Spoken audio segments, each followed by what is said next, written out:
आपका जो टॉपिक है, जो आपको फर्स्ट वीडियो में मैंने बताया था, रिस्पॉन्सिबिलिटी ऑफ ए कंज्यूमर। जो कंज्यूमर की रिस्पॉन्सिबिलिटी है, उसके जो उत्तरदायित्व होते हैं वो क्यों ज़रूरी है। तो फर्स्ट वीडियो में मैंने आपको कंज्यूमर रिस्पॉन्सिबिलिटी के बारे में बताया था, जो आपकी 3 टाइप्स में होती है। फर्स्ट थी आपकी कंज्यूमर रिस्पॉन्सिबिलिटी। उसमें क्या होते हैं, जो कंज्यूमर के उत्तरदायित्व होते हैं उनके बारे में बताया था। उनको कैसे सचेत रहना है, कैसे उनको सूचनाएँ का पता होना चाहिए, कैसे वो अपनी जो भी वस्तुएँ खरीद रहे हैं वो उत्तम चुनाव वाली होनी चाहिए, और उसमें वस्तुओं को सुरक्षित कैसे रखते हैं। ये सब जो पॉइंट के मैंने आपको फर्स्ट वीडियो में क्लियर कराए थे। देन ऐसे ही आपका सेकंड है विक्रेता और उद्यमियों के लिए उत्तरदायित्व। विक्रेता और उद्यमियों क्या होते हैं, ये भी एक कंज्यूमर होते हैं। तो इनको क्या करना चाहिए, इन्हें कंज्यूमर के जो हित होते हैं, उपभोक्ताओं के हित के लिए इनको भी वर्क करना चाहिए, क्योंकि ये कहीं ना कहीं ये भी एक कंज्यूमर होते हैं। ये जैसे विक्रेता होते हैं, उद्यमी होते हैं, तो वो भी तो कहीं से ना कहीं से सामान लेके आते हैं, कच्चा माल लेके आते हैं या वस्तुएं खरीद के लेके आते हैं। तो उस स्थान पर वो भी एक कंज्यूमर होते हैं। उनका उत्तरदायित्व होता है कि वो किसी को मतलब जो कंज्यूमर होते हैं उनके हित के ही अकॉर्डिंग कार्य करे, और उनके ही अकॉर्डिंग उनकी वस्तु उनको चीज़ें ध्यान में रख के, मतलब उनके जो प्रोडक्ट है, उन जो कंज्यूमर को उनकी नीड होती है उसके अकॉर्डिंग ही वो प्रोडक्ट को बनाएं या बेचें, जिससे कि कंज्यूमर के हित में भी, और उच्च क्वालिटी का बेचें। ये नहीं है कि ख़राब क्वालिटी का बेच देते हैं और जो उनकी मनी होती है वो उतनी ही रहती है, नहीं। तो उन्हें क्या होना चाहिए, उन्हें कंज्यूमर की जो वो होती हैं जो प्रॉब्लम होती हैं उनके सोल्यूशन निवारण के लिए भी उनके कुछ उत्तरदायित्व होते हैं, जो उनके अकॉर्डिंग वो उन्हें करता है। तो जैसे ही जैसे विक्रेता उद्यमियों के लिए भी उपभोक्ताओं की समस्याओं के निवारण के लिए कुछ दायित्व होते हैं। तो वो क्या होते हैं, आपके ये 7 पॉइंट्स होते हैं जो उनके दायित्व होते हैं। तो आपका जो फर्स्ट पॉइंट है वह है उचित मूल्य की वस्तुओं का विक्रय। तो इसमें क्या होता है, जो वो व्यापारी हो तो वो क्या करता है, वो उचित मूल्य की जो वस्तुओं का होता है उनका ही वो विक्रय करे, और उनका अधिक मुनाफा कमाने या लालच छोड़ना चाहिए, ताकि उपभोक्ताओं को उचित मूल्य पे वस्तुएं प्राप्त हो सके। आप देखते हो कि जब जो विक्रेता होते हैं वो बाहर से क्या लाते हैं, वस्तुएं कम दाम पे लेके आते हैं। फॉर एग्जांपल, जैसे आपने देखा होगा दिल्ली से बहुत सी ऐसी शॉप हैं, दिल्ली से लेके आते हैं आपके क्लोथ्स, और वो उनको वहाँ पे 400 या 300 के मिलते हैं। देन वो आके यहाँ पे शोरूम हो, चाहे ये छोटी छोटी शॉप होती हैं, वो वहाँ पे उनको टैग के थ्रू अच्छे दामों पे बेचते हैं। जैसे कि वहाँ से वो 300 की लाई और यहाँ पे वो 700 की, तो वो क्या करते हैं, वो वहाँ पे मुनाफा कमाते हैं। तो जो आपके जो विक्रय होते हैं वो इस चीज़ों को ध्यान में रखकर ज़्यादा मुनाफा कमाने की लालच जो होता है उन्हें से छोड़ना चाहिए, और उसके ही अकॉर्डिंग उन्हें वस्तु का जितने ही उचित मूल्य में उनको वस्तु मिली है उसे ऐसे ही मूल्य में उनको कंज्यूमर को देनी चाहिए। उससे क्या होता है, कंज्यूमर के हित के लिए भी वो अच्छा होता है, वो उसको आराम से खरीद लेते हैं। देन आता है प्रमाणित मापतोल का उपयोग। प्रमाणित मापतोल का उपयोग क्या होता है, इसमें जो व्यापारी को सही प्रमाणित मापतोल का जो उपयोग करके वो वस्तु का विक्रय करना चाहिए, ताकि उपभोक्ता को सही मापतोल में ही वस्तु प्राप्त हो सके, और व्यापारी अपने ही व्यवसाय की नीति ईमानदारी के थ्रू उसको आधारित रूप से खरीद सके। इसमें क्या होता है, जब जो है आपका मापतोल होता है, मेज़र किया जाता है, तो व्यापारी क्या होता है, जो जहाँ से वो प्रोडक्ट खरीद रहा है या विक्रय करना चाहिए उसको, कहाँ से विक्रय करना चाहिए उसको, तो उसमें क्या होना चाहिए, उसको भी सही नाप तोल करके ही वस्तु का विक्रय करना चाहिए। वो क्या व्यापारी है तो वो वस्तु तो विक्रय करेगा, तो उसको भी ये चीज़ें ध्यान में रखनी चाहिए कि वो सही माप तोल से ही वस्तु का विक्रय करे, और विक्रय करने के बाद ही वो क्या करना चाहिए, उसको उपभोक्ता को भी उसी सही माप तोल से वो वस्तु प्राप्त करा सके। क्योंकि ये आधे पहले टाइम में या अभी भी बहुत टाइम में देखा जाता है कि जब आपके मेज़र किए जाते हैं कोई भी प्रोडक्ट, तो उसमें आपका कुछ ग्राम कुछ उनका फ़र्क दिखाई देता है। तो वो क्या होता है, वो ऐसे कर लेते हैं, जिससे कंज्यूमर भी एक तरह के उनको जो व्यापारी होते हैं, विक्रय होते हैं, वो उद्यमी विक्रेता होते हैं, उनको उसका प्रॉफिट होता है। तो उनको ये ध्यान में रखना चाहिए कि जिस सही माप मेज़र पर उनको वस्तु मिल रही है, उसी सही मेज़र पर वो कंज्यूमर को भी वस्तु को दे और उसके ही अकॉर्डिंग जो वो सही ईमानदारी से या उसको वो वस्तु उपभोक्ता को देंगे, क्रय करा होगा, तो उससे क्या होगा, आपका जो आपकी ईमानदारी का आधारित होगी और व्यक्ति कंज्यूमर क्या होगा, सबसे ज़्यादा आपसे ही प्रोडक्ट खरीदेगा, क्योंकि आप उनको ट्रस्ट दिलाते हो कि आपकी जो वस्तुएं होती हैं वो सही होती हैं और उसके ही अकॉर्डिंग वो क्या करते हैं, वो कार्य करते हैं और उससे ही वो अपना कार्य को पूरा किया जाता है। थर्ड आता है शुद्ध वस्तुओं का विक्रय।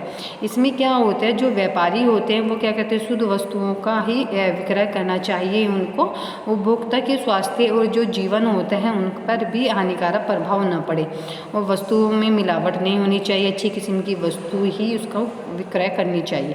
मतलब आप देखते होंगे व्यापारी क्या करते हैं, उनको शुद्ध ही वस्तु का खरीदना चाहिए। मिलावट वाली वस्तु खरीदेंगे तो वो क्या होगा, कंज्यूमर को भी मिलावट वाली वस्तु देंगे, जिससे कंज्यूमर के स्वास्थ्य पे इफ़ेक्ट पड़ता है। पर आपने देखा होगा बहुत सी फैक्ट्रियाँ होती हैं, वो जैसे आपका घी होता है या आपका दूध है या क्या होता है, उसमें पानी मिला देते हैं, नॉर्मली है पानी मिला के भी दूध का सप्लाई की जाती है, या घी में कुछ और हानिकारक पदार्थ मिलाए जाते हैं या आपकी खाने की चीज़ में कुछ केमिकल मिलाए जाते हैं, तो उसको ना मिला के शुद्ध ही वस्तु उनको दें और जिससे क्या होगा, वो शुद्ध ही वस्तु का विक्रय करे और उपभोक्ता को भी शुद्ध ही जो होगी शुद्ध वस्तु देनी चाहिए, जिससे कि उनके स्वास्थ्य पे कोई हानिकारक प्रभाव नहीं पड़ना चाहिए, वस्तु में मिलावट भी नहीं होनी चाहिए। और मतलब व्यापारी को ये सोचना चाहिए कि जो आप अच्छी किस्म की वस्तु का ही विक्रय करें, जिससे कि उपभोक्ता को भी उसका प्रॉफिट हो और क्या होगा, इससे भी आपके जो प्रोडक्ट होते हैं उनको भी आराम से यूज़ किया जा सकता है। फिर आता है फोर्थ आता है शासकीय नीतियों के अनुरूप विक्रय करना।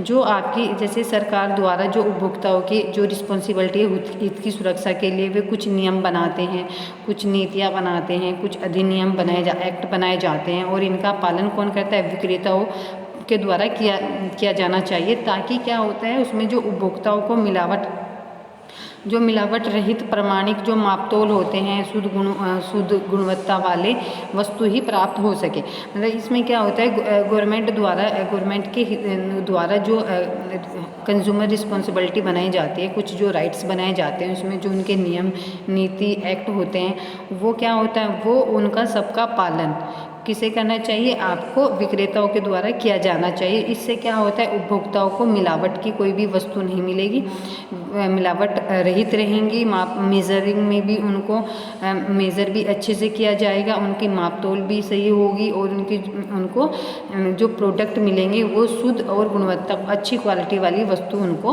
प्राप्त होगी, जिससे क्या होगा, उनके जो हित के लिए भी, कंज्यूमर के लिए भी अच्छा रहेगा। देन आता है मानकित वस्तु का विक्रय। मानकित वस्तु का विक्रय क्या होता है, जो सरकार द्वारा अधिकृत संस्थाएं होती द्वारा जो वस्तुओं की परख कर उन पर मानक चिन्ह लगाए जाते हैं, जैसे कि भारतीय मानक संस्था द्वारा ISI का चिन्ह लगाया जाता है, निर्देशालय द्वारा एगमार्क का चिन्ह लगाया जाता है। विक्रेताओं द्वारा प्रमाणित वस्तुओं पर विक्रय करना चाहिए ताकि उपभोक्ताओं को शुद्ध और जीवन रक्षक वस्तुएं मिलें। मतलब आपने देखा होगा, जैसे कि बहुत से आपने देखा होगा, आप जो वस्तु लेते हो खाने की तो उस पर एग मार्क का निशान होता है, और आपने देखा होगा जो रेड ग्रीन भी होता है, रेड नॉन वेज का होता है, ग्रीन वेज का होता है। तो ये क्या है, गवर्नमेंट के द्वारा लगाए जाते हैं, क्योंकि उनसे ये रहता है कि ये वस्तु शुद्ध है। देन आपने देखा, आप कोई भी हाउस होल्ड इक्विपमेंट खरीदते हो तो उसमें क्या होता है, उनके बर्तनों इक्विपमेंट के नीचे ISI का मार्क लगा होता है, चिन्ह लगा होता है, जिससे कि उसकी क्वालिटीज़ का पता चलता है कि ये अच्छी क्वालिटीज़ का है। तो इससे क्या उपभोक्ता के उनके जो लाइफ होती है उनके लिए भी वो अच्छा रहता है, क्योंकि उसमें क्या होता है, जो चिन्ह होते हैं वो उनके लिए फ़ायदेमंद होते हैं। देन नेक्स्ट आता है आपका सूचनाएं प्रकाशित एवं प्रसारित करना।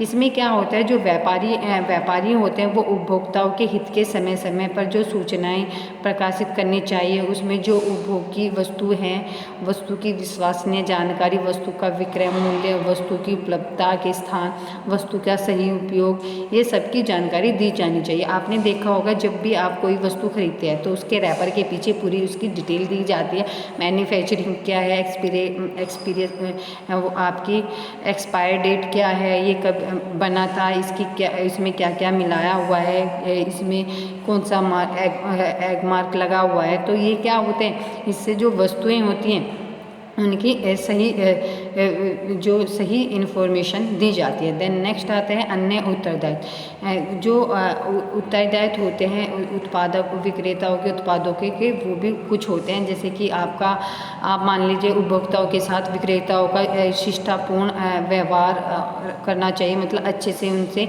बातचीत करनी चाहिए और अच्छे से उनको इन्फॉर्मेशन देनी चाहिए वस्तु की, या सरकार द्वारा जो भी प्रतिबंध वस्तु हैं उनका विक्रय नहीं करनी चाहिए। जो गवर्नमेंट ने जिस वस्तुओं पे रोक लगा दी, चाहे वो मेडिसिन होती है या आपके खाने का कोई खाद्य पदार्थ होते हैं, तो वो शॉपकीपर या उद्यमी जो व्यापारी होते हैं उनको नहीं बेचनी चाहिए। देन थर्ड जैसे है वस्तुओं की जमाखोरी, जो वस्तु की जमाखोरी होती है उसको भी नहीं अपनाना चाहिए, या जो गलत इन्फॉर्मेशन नहीं देनी चाहिए या एडवर्टाइज नहीं करना चाहिए, जिससे कि उपभोक्ता कंफ्यूज हो जाए और वो अच्छी किस्म की वस्तु नहीं खरीद सके। और व्यापारियों को अपना आचरण, जो उनका व्यवहार होता है, उनके बोलने का तरीका वो अच्छा रखना चाहिए और जो भी वस्तु दे रहे हैं वो पूरी ईमानदारी से उनको देनी चाहिए।